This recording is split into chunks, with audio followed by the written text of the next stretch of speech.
बड़ी खबर यहां पर बता रहा हूं, चंद्रशेखर को मनाने में जुटे समाजवादी गठबंधन।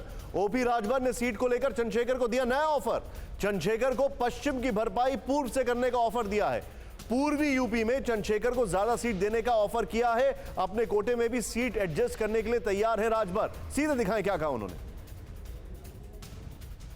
माननीय अखिलेश यादव जी से समय लेकर मिलूंगा और मैं प्रयास करूंगा कि जो बीच में कुछ दरार पैदा हो गई है उसको खत्म करके और एक साथ लाने का हम प्रयास करेंगे। अभिषेक उपाध्याय ने यह इंटरव्यू लिया है। अभिषेक के पास में चलूंगा। अभिषेक, अब भी कोई स्कोप बाकी बचा है? जब अखिलेश की तरफ से स्टेटमेंट आ चुका है, जब वो इतना स्ट्रांग स्टेटमेंट ले चुके हैं, अभी भी कोई स्कोप दिखाई दे रहा है?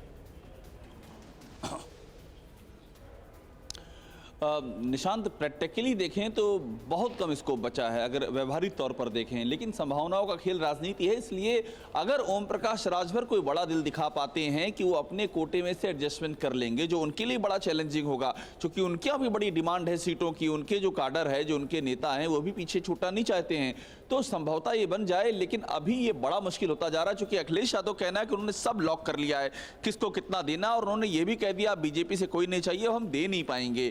तो अभी मामला बहुत ही टाइट हो चुका है। इसलिए अभी जो बातें चंद्रशेखर की ओर सामने आ रही है वो पूरी इमोशनल पिच पर हैं।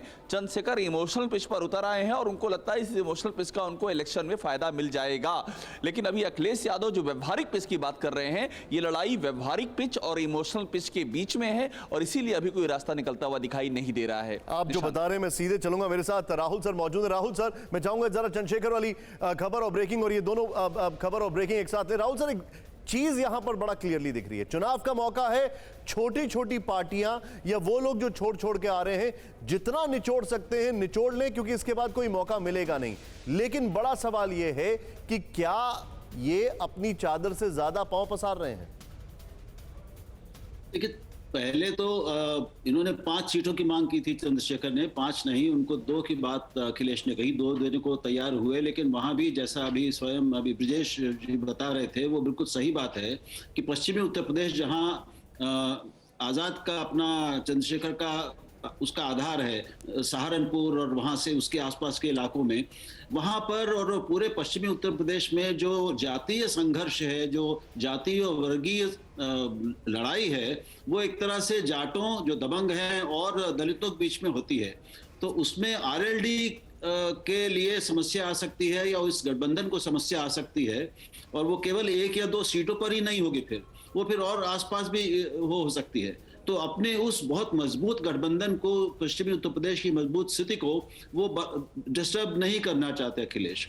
अब जहां तक राजभर साहब का जो ये संभावना है कि वो अपने कोटे में से उनको 1-2 सीटें दे दें, पूर्व में दे दें, तो ये देखने की बात है वो ये करते हैं कि नहीं, क्योंकि अभी तक कोई ऐसा स्पष्ट संकेत तो मिला नहीं है।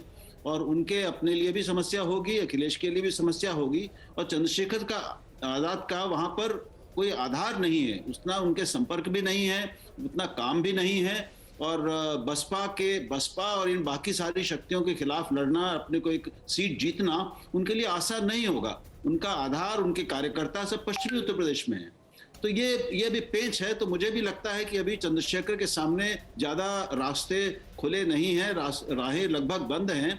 अब उनको इस चुनाव को छोड़कर अपने आगे की रणनीति को ध्यान में रखकर फैसले करने होंगे कि उनको आगे के लिए किसके साथ रहना है, या अलग के लिए अपनी राह बनानी है। Point taken. मतलब आपने बड़ा क्लियर कर दिया, ये चुनाव का मामला तो खत्म हो चुका है, आगे उनको सोचना पड़ेगा कि आगे की रणनीति उनकी क्या होगी, पोजिशनिंग। ठीक कह रहे हैं आप। यहां पर कोरोना धर्म नहीं देखता, जात नहीं देखता, अमीर गरीब ऊंच नीच नहीं देखता। कोरोना सिर्फ मौका देखता है, लेकिन आप उसे मौका मत दीजिए। बस इतना कीजिए, जब कभी दफ्तर से, बाजार से घर लौटिए तो इतना ख्याल जरूर रखिए कहीं आपके साथ कोरोना आपके घर तो नहीं जा रहा। भूलिए मत, कोरोना अभी जिंदा है।